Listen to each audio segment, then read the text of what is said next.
What's up, dudes and dudes to the internet? My name's Scythe, and today we're going to be talking about the Knight in Trove and how you're going to actually build him. How y'all doing? Hope you're doing great. Don't forget to like that video. I would very much appreciate it, very much. Now, without further ado, what you end up building this character towards is DPS, damage per second. The Trove falls into two categories, DPS tanks. Knight is just going to be DPS. You can end up giving him some tanky stuff just because of his ultimate ability, but honestly speaking, I wouldn't recommend it. The ideal stats as a DPS character you're going to want to focus on is, of course, physical damage, critical hit, and critical damage. Those are going to be the ideal stats on any of your gems. Just get all of those all the time. And then for the empowered gem abilities, I don't actually have the class gem ability on the Knight, admittedly so, but I'll talk about how that ability is very powerful. But you're going to want to try and get explosive epilogue if you can. You don't, of course, need to focus on any of the abilities that you get from the empowered gems. However, volatile velocity doesn't do anything because that's actually shot speed, so you don't really need that. But needless to say, explosive epilogue is one of the best, right?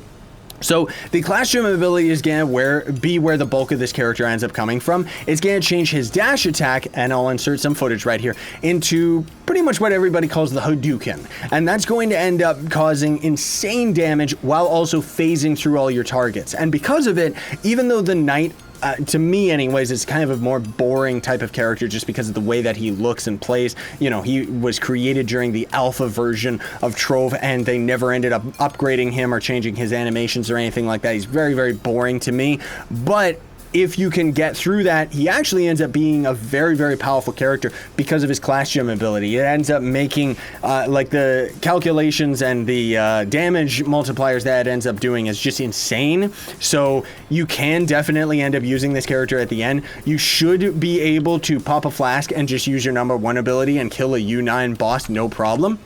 Now, for the fourth stat, you're going to want to focus on your gear, of course, is going to be attack speed. For the weapon, I would recommend energy regen because it means that you're going to be able to use your class gem ability a lot more often. But again, if you end up strong enough, you can swap energy regen out.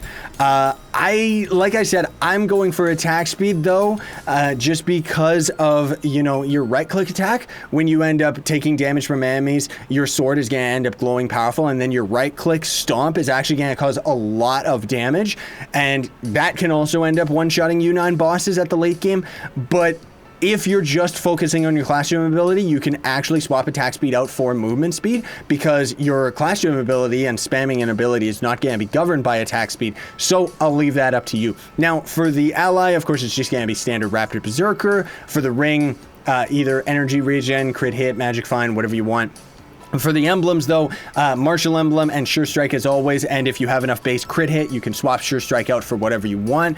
Death Defying, you can end up swapping out for him. I always recommend Death Defying just because of how, how much of a grind the game ends up being. Sometimes you'll forget to pop a flask, and honestly speaking, if you have all the damage and no health, you should be getting one shot by everything. But because of the Knight's ultimate ability, it gives him a little bit more survivability than most classes, so you can swap Death Defying out if you want, but that's entirely up to you. Anyways, that's already it for the night, everybody, so thank you so much for watching. Very much appreciated. Don't forget to like, share, favorite, and subscribe for more daily content, and if you have any questions, leave them in the comments below. Sign on, stay epic, everybody.